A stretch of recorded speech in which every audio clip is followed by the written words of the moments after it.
Hello guys, welcome to my YouTube channel. मेरा नाम निधि है और आज हम डिस्कस करने वाले हैं मूड डिसऑर्डर्स के बारे में। इसके अंदर हम स्टडी करेंगे कि मूड डिसऑर्डर क्या होता है, उसकी डेफिनेशन क्या होती है, उसके टाइप्स क्या होते हैं, उसके कॉजेज़ क्या हैं, साइन एंड सिम्टम्स क्या हैं, स्ट्रेटजीज़ क्या हैं और ट्रीटमेंट क्या है। तो आइए वीडियो को शुरू करते हैं। सबसे पहले हम पढ़ेंगे कि व्हाट इज़ मूड डिसऑर्डर। तो द बेसिक साइकोलॉजिकल एक्सपीरियंस और mood which affect your capacity to operate is twisted or discordant with your situation when you experience a mood disorder। यानी ये एक तरीके की बेसिक मूड डिसऑर्डर एक तरीके का बेसिक साइकोलॉजिकल एक्सपीरियंस होता है मूड का, जो कि आपके ऑपरेट करने की कैपेसिटी को अफेक्ट कर देता है। ये सिचुएशन आप जो प्रेजेंट टाइम पे एक्सपीरियंस कर रहे होते हो, आप जो ट्विस्ट आ रहे होते हैं या फिर डिस्कॉर्डेंट्स आपकी लाइफ में आ रहे होते हैं, उसके बेस पे ये कंफर्म होता है कि आप कौन से मूड डिसऑर्डर से ग्रसित हो, कौन से टाइप के मूड डिसऑर्डर से आप ग्रसित हो। तो आइए आगे देखते हैं। नेक्स्ट हम पढ़ेंगे डेफिनीशन ऑफ मूड डिसऑर्डर। इसके अंदर हम पढ़ेंगे the mood is the way a person feel inside the experience of emotion sustained and predominant internal emotional experience. A mood disorder is the characterized by a disturbance in this mood। यानी कि mood disorder एक psychotic condition या फिर mental health condition है जिसमें इंसान का emotional state या मूड लंबे समय तक एबनॉर्मली हाई, लो या अनस्टेबल रहता है, जो उसके सोचने के तरीके या फीलिंग्स, बिहेवियर और डेली फंक्शनिंग को डायरेक्टली इफ़ेक्ट कर देता है।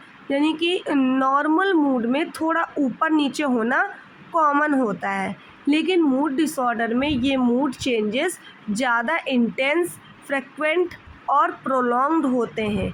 ये मूड डिस्टर्बेंस वीक, मंथली या कभी कभी सालों तक भी चल सकते हैं।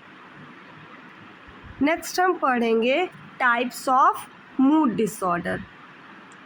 तो मूड डिसऑर्डर्स हमारे बहुत सारे टाइप्स के होते हैं, जैसे कि हमारा पहला टाइप हो जाता है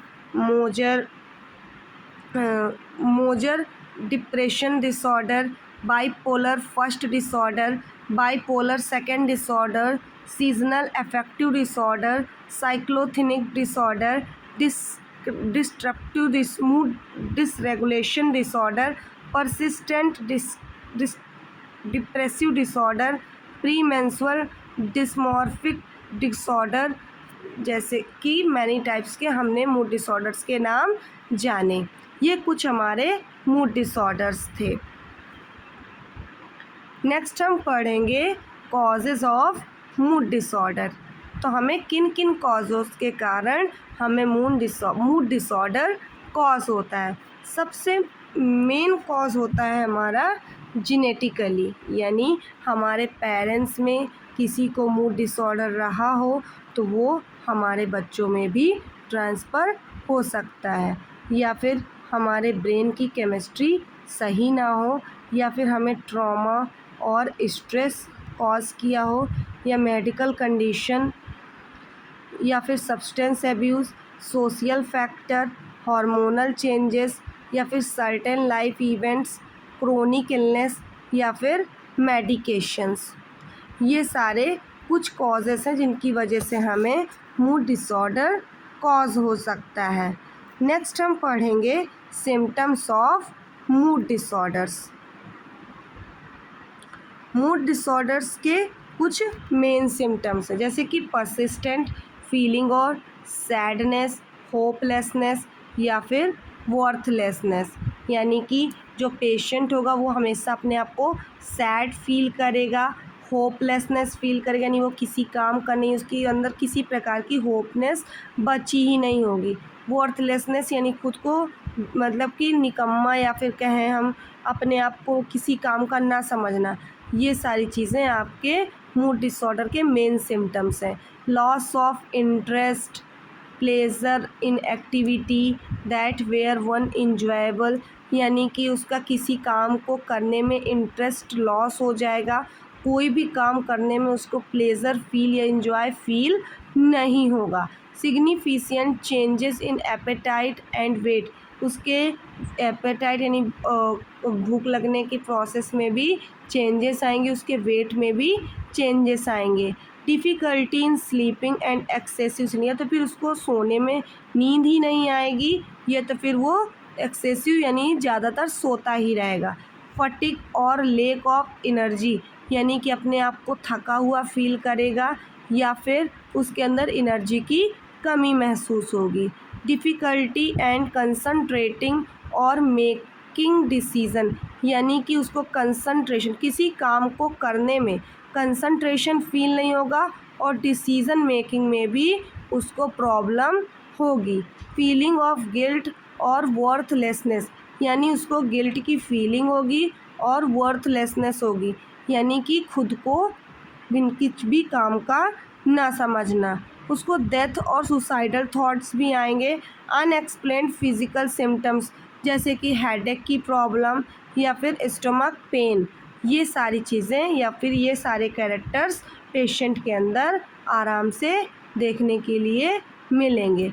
नेक्स्ट हम पढ़ेंगे कि ऐसी कौन सी स्ट्रेटजीज़ हैं जिसकी हेल्प से हम थोड़ा मूड डिसऑर्डर को ट्रीट कर सकते हैं। जिसमें से हमारा है सीकिंग ऑफ प्रोफेशनल हेल्प, यानी हम साइकोलॉजिस्ट या फिर साइकेट्रिक की हेल्प लेकर हम अपनी काउंसलिंग को करा सकते हैं और प्रॉपरली हम इसको ट्रीट कर सकते हैं। जैसे कि मेडिकेशन, हमारी थेरेपीज़ हो गई, जैसे कि family therapy, group therapy, educational therapy आपकी हो गई, जैसे कि सोशल थेरेपी, ये सारी कुछ हम cognitive therapies, cognitive behavioural therapies, ये सारी कुछ थेरेपीज़ हैं जो कि आपको मूड डिसऑर्डर को ठीक करने में या फिर हैंडल करने में हेल्प करती हैं। लाइफस्टाइल को आप चेंज कर सकते हो, सेल्फ केयर कर सकते हो,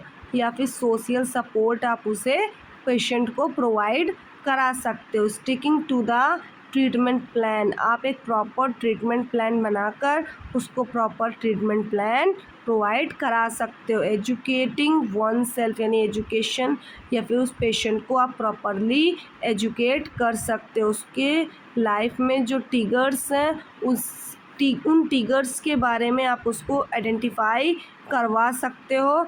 आप उसको पॉजिटिव रहने के लिए प्रेरित कर सकते हो, यानी इनकरेज करोगे कि वो निगेटिव थिंकिंग ना करे, हमेशा पॉजिटिव थिंकिंग ही करे। तो आइए नेक्स्ट स्लाइड पे चलते हैं। नेक्स्ट हम पढ़ेंगे ट्रीटमेंट ऑफ मूड डिसऑर्डर। तो हम इसके अंदर 3 तरीके से ट्रीटमेंट कर सकते हैं, जैसे कि कुछ हम साइकोथेरेपीज़ प्रोवाइड कराएंगे, कुछ हम मेडिकेशंस प्रोवाइड कराएंगे, कुछ हम उसकी लाइफस्टाइल को भी चेंज कर देंगे और कुछ हम ईसीटी या फिर ट्रांसक्रैनियल मैग्नेटिक स्टिमुलेशन थेरेपीज़ भी हम उसको प्रोवाइड करवा सकते हैं। जैसे कि हम उसको कॉग्निटिव बिहेवियरल थेरेपी प्रोवाइड कराएंगे, जैसे कि हमारे थॉट्स, फीलिंग्स और बिहेवियर्स एक दूसरे से कनेक्ट होते हैं। अगर हम अपनी गलत या निगेटिव सोच को चेंज करें तो हम अपने इमोशंस और बिहेवियर को भी इम्प्रूव कर सकते हैं। जब थॉट्स इम्प्रूव होते हैं तो इमोशंस और एक्शंस भी ऑटोमेटिकली बेहतर बन जाते हैं। जैसे सीबीटी आपकी काम कैसे करती है, आपकी जैसे कॉग्निटिव बिहेवियरल थेरेपी ये कैसे काम करती है, तो जैसे कि आपकी कुछ होते हैं, जैसे कि आप निगेटिव थॉट्स को आइडेंटिफाई करते हो या फिर चैलेंजेस और रिप्लेस करते हो, न्यू बिहेवियर्स को प्रैक्टिस न्यू बिहेवियर, जैसे कि पॉजिटिव थिंकिंग के साथ साथ नए हेल्दी एक्शंस अडॉप्ट करना, जैसे सोशल इंटरेक्शंस बढ़ाना या रिलैक्सेशन टेक्निक्स, या फिर चैलेंजेस और रिप्लेसमेंट, जैसे थेरेपिस्ट पेशेंट को सिखाता है कि ये सोच कहाँ से आई, क्या ये सच है, और इसके अल्टरनेट रियलिस्टिक सच क्या हो सकते हैं, ये सारी चीज़ें उसको बताना। जैसे एग्ज़ाम्पल हम लें कि मनोज को प्रेजेंटेशन देने का बहुत डर लगता है, तो इसमें नेगेटिव थॉट्स क्या हैं, मैं ज़रूर फेल हो जाऊंगा। जैसे हम कई, मनोज नाम का कोई लड़का है, वो प्रेजेंटेशन देने से बहुत डर रहा है, तो उसके नेगेटिव थॉट्स उसके अंदर क्या आएंगे कि मैं ज़रूर फेल हो जाऊंगा, मेरा प्रेजेंटेशन अच्छा नहीं जाएगा, या लोग मुझ पे हंसेंगे। तो ये उसके इमोशंस क्या हो जाएंगे कि उसको एंजाइटी महसूस हो रही, घबराहट हो रही है, या फिर उसको डर लग रहा है, तो उसका बिहेवियर क्या होगा, प्रेजेंटेशन एवॉइड करना। ये आपकी कॉग्निटिव थेरेपी कहलाती है। दूसरी थेरेपी होती है इंटरपर्सनल थेरेपी। इंटरपर्सनल थेरेपी क्या हो, इंटरपर्सनल थेरेपी एक शॉर्ट टर्म या स्ट्रक्चर्ड टॉक थेरेपी है जो मेनली रिलेशनशिप और कम्युनिकेशन पैटर्न को इम्प्रूव करके मेंटल हेल्थ बेटर बनाने पर फोकस करती है। ठीक है, नेक्स्ट हम कौन कौन से इसको ड्रग प्रोवाइड करा सकते हैं, जैसे हम एंटी डिप्रेसेंट ड्रग है, आपका मूड स्टेबलाइजर है, या फिर एंटी साइकोटिक ड्रग है। आप उसकी लाइफस्टाइल में चेंजेस करा सकते हो, जैसे कि रेगुलर एक्सरसाइज है, हेल्दी डाइट है, एडिक्वेट स्लीपिंग है, या फिर स्ट्रेस मैनेजमेंट है, या फिर आप सपोर्ट ग्रुप्स का सपोर्ट भी उसको प्रोवाइड करा सकते हो, या फिर आप अदर ट्रीटमेंट के अंदर आप इलेक्ट्रोकन्वल्सिव थेरेपी है, या फिर ट्रांसक्रैनियल मैग्नेटिक स्टिमुलेशन है। आप ये सारी चीज़ें करके आप मूड डिसऑर्डर को ट्रीट कर सकते हो। आज के वीडियो में बस इतना ही। अगर आपको ये वीडियो पसंद आई हो तो आप वीडियो को लाइक करें, चैनल को सब्सक्राइब करें और बेल आइकन को प्रेस करें। Thank you.